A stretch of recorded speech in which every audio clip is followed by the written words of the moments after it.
viewers, ketemu lagi sama saya Fauzi dan tentunya masih sama Fauzi lagi. Om Fauzi juga. Kenapa kita sama? Ini ngobrol lanjutan ya Om. Ternyata seru banget ya ngobrolin peternakan tuh. Wah ternyata banyak gitu. Betul. Mungkin kita belum bahas tapi ini terkait Om Fauzi itu sendiri. Oke. Mungkin ini yang pertanyaan paling mendasar sebenarnya. Mungkin akan kemana-mana nih nanti kita ditanya, jawabannya bisa macam-macam nih. Iya. Pengen tahu sih sebenarnya kenapa memilih usaha beternak sapi dan pakan juga kan ya? Iya. Itu yang mungkin orang-orang sekarang kan banyak, aduh ngapain gitu kan? Kok kepikiran nih mau bikin usaha beternak sapi dan pakan? Boleh cerita mungkin ya lebih dalamnya. Kenapa sih gitu kan? Sebetulnya mah berangkat dari kekecewaan ya. Saya sarjana planologi di Bandung. Terus kemudian saya pernah kerja di Bapeda, Badan Perencanaan Daerah, di Garut. Nah dari situ, dari mulai kerja praktek 98, terus beres kuliah 2000-an awal lah. Saya kerja di dunia konsultan, saya pikir bukan bidangnya saya gitu ya, walaupun saya kuliah di planologi. Kemudian saya ngelihat pas lagi kerja praktek nih, saya di daerah Garut, Cikajang, saya ngelihat bahwa dengan beternak itu mudah orang mengentaskan kemiskinan ternyata. Berat banget nih bahasannya.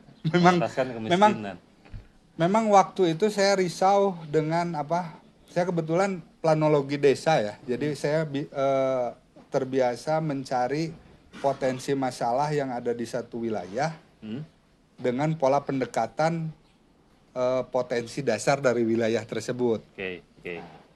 Saya ngelihat di daerah Cikajang, di daerah Cilawu, daerah Garut waktu itu. Oh ternyata ini belum diberi sentuhan profesional di sana, Kang. Jadi orang bekerja hanya mencoba mengisi waktu, Kang. Tapi prinsip dasar pekerjaan tersebut bisa menghasilkan ke yang lebih besar dengan prasyarat. Prasyarat itu harus ada. Ada manajemen di sana, ada kemudian integrated terhadap pasar. Karena mungkin di daerah itu masih kurang mungkin ya. Bener Kang. Ya walaupun di situ KUD udah jalan, udah ada gitu ya. Desa, KUD ya. Iya. Tapi konsep-konsep kekoperasiannya itu tadi tidak dimunculkan. Kan secara dasar koperasi itu kalau misalnya Bung Hatta cerita. Wah, ini ngomongin koperasi nih. Nah, jadi arahnya jadi ke koperasi dari tadi pertanyaan, naon sih alasan anak mau masuk ke dunia peternakan. Dan saya melihat koperasi tersebut tidak terkadang bukan bagian dari anggota gitu ya. Karena kan sebenarnya prinsipnya koperasi dari anggota ke anggota ya. Nah gitu. Tapi anggota bukan bagian dari koperasi ternyata. Kalangka masih kena objek gitu ya. Nah, yang pada dasarnya anggota itu sendiri kalau diberikan ruang, diberikan kreativitasnya gitu, dia akan tumbuh dengan sendirinya, bangkit dengan sendirinya. Asal koridornya, SOP dasarnya itu ditentukan sama koperasi.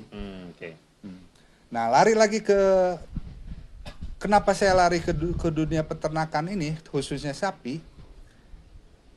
Beternak sapi itu relatif jujur. Apapun inputan kita yang masuk ke sapi, positif yang kita inputkan, positif juga yang kita peroleh. Jadi gimana tuh? Wah, nih, kayaknya saya harus masih ini. Jadi kalau misalnya kita belikan A, misalnya pakan yang bagus, si sapi juga memberikan hasil yang bagus juga buat kita. Benar. Iya. Pemeliharaan yang bagus, sapi juga ngasih hasil juga yang bagus. Karena memang berpengaruh tadi ya. Ya betul, berpengaruh. Bagaimana sapi kita ngasih keuntungan yang lebih kalau mereka nggak nyaman. Jadi intinya cipta, karsa dan pikiran kita itu bagaimana supaya si sapi itu nyaman. tingkat kenyamanan itu 50% keberhasilannya dari kenyamanan, Kang. Kan nyaman itu banyaknya. Nyaman dia makan. Ya. Terus makannya juga membuat dia nyaman. Ya. Terus tempatnya membuat nyaman dia. Jadi 50% keberhasilan itu dari kenyamanan. Ya, karena bicara ternak, khususnya kan makhluk hidup juga ya, Ya. hewan. Ya mungkin kurang lebih seperti manusia lah ya. Nah, Nyaman gitu kan. Yang tadi bicara tadi ada beberapa faktor itu kan. Ya juga sih bener ya. ya. Oke, Terus oke. kemudian beternak ngebangun peradaban gitu ya.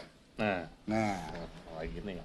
itu kan memang rada berat kalau berbicara peradaban. Ya. Tapi mau tidak mau, dengan apa yang kita kerjakan tiap hari, itu akan menghasilkan bermacam-macam teknologi yang dikerjakan secara terus-menerus yang menjadi habit, yang menjadi kebiasaan. Dan kebiasaan itu, itulah yang disebut peradaban. Oke. Umpamanya gini, kebiasaan kita ngebakar jerami, Ya. itu karena tidak ada yang memanfaatkan. Iya betul. Tidak ada yang ngambil. Betul. Tapi kalau ada sapi, ada apa? Hal yang biasa kita bakar, bisa kita ambil sebagai inputan dasar untuk beternak. Jadi jerami itu tidak hilang, Iya. tapi termanfaatkan. Terus kemudian, Dan bernilai ya. Betul. mengambil jerami itu perlu tenaga kerja, perlu alat. Biasanya untuk mengambil jerami itu kita kan sawah cenderung terpencar-pencar Iya, nih. betul. Apalagi sekarang pembangunan udah makin ini ya. Nah, Udah makin besar. itu sendiri juga ada kritikal terhadap ada korelasinya dengan pengurangan pengangguran ya Kang ya. Satu mobil untuk ngambil jerami itu sudah 3 orang tenaga kerja Kang yang kita peroleh, yang kita harus ada. Ada sopir, ada kenek, ada yang ngambil, dan ketiga-tiganya juga ini bekerja di di pengambilan si jerami tadi. Dari tidak berharga menjadi berharga. Betul. Kami sendiri pun untuk mendapatkan jerami itu nyaris di angka Rp500 per kilo. Oke. Berarti secara tidak langsung dengan adanya sapi, ada perubahan angka limbah menjadi angka rupiah. Iya. Ya Jadi nggak? bernilai tadi kan. Ada nilainya tadi. Kemudian limbah-limbah pertanian yang lain. Kita kalau misalnya kalau bicara sapi itu akan bersinggungan dengan 120 sektor pekerjaan, Kang. Banyak ya? Loba kan? Banyak banget. Banyak. Tuh, 120 sektor lamun dihitung-hitung yang bersinggungan langsung. Kayak gini aja. Kandang dengan tukang las gitu ya. Oh iya. Nggak seberapa. Dengan pabrik besi, Tuh. dengan toko besi. Tuh. Terus kalau dirunut itu semua, itu akan memunculkan satu peradaban baru gitunya. Dengan kebiasaan baru. Cuman kan ini mah tinggal kita mau tidak membuat hal tersebut menjadi suatu hal yang kita bangun bersama. Iya. Dan bicara tadi peradaban ya. Tadi bicara kemiskinan dan lainnya. Kalau bicara khususnya sapi, ngomongin negara kita nih, negara Indonesia, ngomongin juga nih ketahanan pangan. Itu berarti sangat berpengaruh juga kan dengan yang mana kan sebetulnya yang saya tahu nih, mungkin boleh dikoreksi. Kita kan banyaknya sapinya dari luar nih, walaupun juga dari lokal. Itu sebenarnya gimana tuh terkait tadi nih, ngomongin peradaban dan membangun kemiskinan dan yang lainnya? Kalau bercerita sapi itu tidak bercerita tahun ini ngomong tahun ini bisa berhasil. Ya. Untuk untuk breeding sapi aja dari sapi brojol sampai dia melahirkan itu cerita 3 tahun Kang. 3 tahun ya? 3 tahun juga baru ya. berhasil, baru keluar anak gitu ya. Ya. Dari dia dibrojolin sampai dia membrojolkan diri itu 3 tahun. Iya. 3 tahun yang lama ya. Lama. Jadi kalau misalnya pengen instan ya mungkin ceritanya nggak bisa di sini gitu kan. Benar. Kalau yang instan mah yang paling gampang mah impor lah. Iya. Iya sih. Impor barang asalnya tidak ada menjadi ada. Tuh. Kalau misalnya kita mau swasembada itu balik lagi ke 3 tahun ke belakang. Atau kita berbicara sekarang berbicara 3 tahun yang akan datang. Iya betul. Tapi kalau misalnya tidak dikerjakan pun kita tidak akan pernah bicara kita swasembada toh. Jadi setidaknya mah kita berbicara ini supaya terus bergulir, terus semangatnya sama gitunya. Terus berjalan, Ya. ekonomi juga terus berjalan kan, Ya. dari hulu ke hilirnya kan. Betul. Dan tadi bicara orang dari mulai jerami, akhirnya orang ada ada supirnya, ada lain, jadi semua ikut andil kan. Dan relatif kita juga sudah di dunia peternakan ini sudah membreakdown gitu ya. Jadi misalnya kalau jerami itu kenapa angkanya sampai 500? Itu di satu mobil itu rata-rata dia penghasilannya dia mendapatkan jerami itu narik ke sini itu di angka 1,5 ton, Kang. 1,5 ton berarti ekuivalen dengan 750.000 ya. Jadi kalian. Itu cicilan mobil sama solar bensin itu sendiri udah di angka 250.000. Berarti yang 500 itu supir sama kenek dan membeli bahan gitu Kang. Dan relatif dari angka itu saja, kalau dia tiap hari bekerja, UMR mah lewat. Ya betul. Ya. Berarti yang tadi ya bicara ngomongin peternakan dan kaitannya dengan kemiskinan dan kenaikan, semuanya jadi terus berjalan. Iya. Terus kemudian juga kalau kita cerita tadi 3 tahun kita berbicara ini sekarang, baru 3 tahun depan kita peroleh. Banyak faktor penghalang sebetulnya mah, terutama dengan masuknya berbagai macam wabah gitu ya. Yang saya juga tidak tahu tahu dari mana ini asalnya penyakit ya. Ya sebetulnya mah tahun 86 saja kita sudah bebas PMK. Tahun 2020 kita ketemu PMK. Ada lagi PMK sampai sekarang. Dan itu seiring dengan transportasi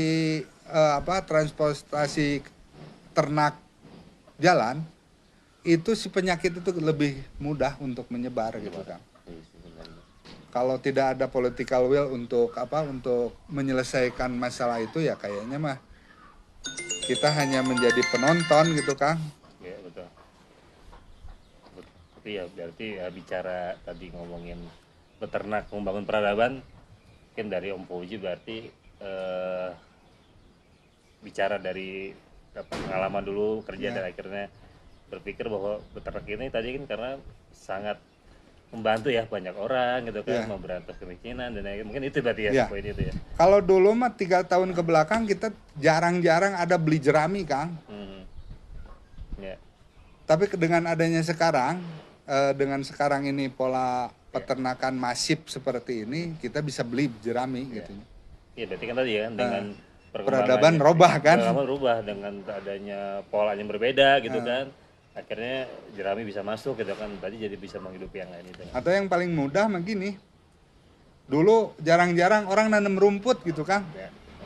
Sekarang mah ya. Jadi sekarang mah rumput sampai hektar-hektar orang tanam. Ya betul. Benar. Dan semuanya terhitung gitu Kang. Iya sih benar ya. Ya juga benar. Ternyata seperti itu ya kita. Kalau kita runtut panjang tuh ternyata ya banyak gitu kan faktor-faktornya. Ya runutannya setiap kita ya sebetulnya mah kalau misalnya kita aja sendiri 120 ekor di sini ya Kang ya. Duit 50.000 kali 120 ekor udah muter di sini Kang. Iya. Ya. Jadi spirit effect dari kegiatan itu kan udah kelihatan gitunya. Ekonomi tumbuh ya, gitu kan. Itu betul. Saya bicara itu ya. Berarti kan karena bicara ekonomi, kemudian bicara struktur dan ekonomi yang selalu terus berlangsung kan, memang akan ada perubahan dan lain-lain. Dan ini beternak mah relatif 24 jam hidup terus Kang. Ya cerita anak kandang kayak Pak Edi aja yang di sini sama Mang Jujun. Dia intensifnya itu memang di angka 12 jam, Kang. Tapi sebetulnya mah dia memperhatikan kandang ini tuh 24 jam. Ya kadang-kadang dia dengan aplusan dengan Kang Jujun juga akhirnya ada malam datang, terus kadang-kadang datang sapinya pun datang tidak sini terprediksi gitu ya Kang. Ya. Intinya mah begitulah. Jangan takut untuk beternak, jangan takut untuk apa? Untuk memulai bertani. Sebab kalau bukan kita siapa lagi yang menyediakan bahan pangan, bahan pakan gitu ya. Oke, jadi mungkin teman-teman viewers tadi saya udah bisa ambil lah poinnya dari Om Fauzi terkait bicara peradaban ya. Agak berat memang bahasanya, nyambung dari pengalaman dan lainnya. Memang bicara peternakan ya, pertanian atau peternakan yang memang mungkin banyak orang yang kurang melek, tidak meninggalkan, padahal sebenarnya itu bisa membangun ekonomi, kemudian masyarakat bisa terbantu dari sisi ekonominya. Dan bicara tadi siapa lagi yang bukan kita lagi nih, karena kan sebenarnya bicara Indonesia sendiri sebenarnya negara agraris, apapun sebenarnya ada kan, hijauan tadi bicara ada jerami dan lain, kita ada sebenarnya, dan sekarang sudah bisa bernilai gitu dengan pola-pola ternak yang ada sekarang, jadi bisa tumbuh. Kurang lebih seperti itu berarti ya. Benar. Oke, nih obrolannya memang nih sangat berat buat saya nih. Mungkin nanti kita bisa ngobrol-ngobrol lagi ya Om Fauzi ya. Terkait mungkin pembahasan tadi, mungkin kita ngomongin ketahanan pangan mungkin, atau gak mungkin olahan sapi ya, nanti kita bisa ngobrol yang lain macam-macam deh. Mungkin nanti biar lebih seru lagi, mungkin kita di episode selanjutnya kita coba lagi ngobrol ulas-ulas lebih obrolan terakhir kudu sampai ke ngobrol di tukang sate. Oh benar, siap. Benar. Satenya sate sapi berarti ya. Nah, Oke, siap. Oke deh, mungkin itu aja dari saya, dari kita. Next mungkin kita ketemu lagi di episode selanjutnya. Oke. Dah, Gupers. Thank you. Makasih.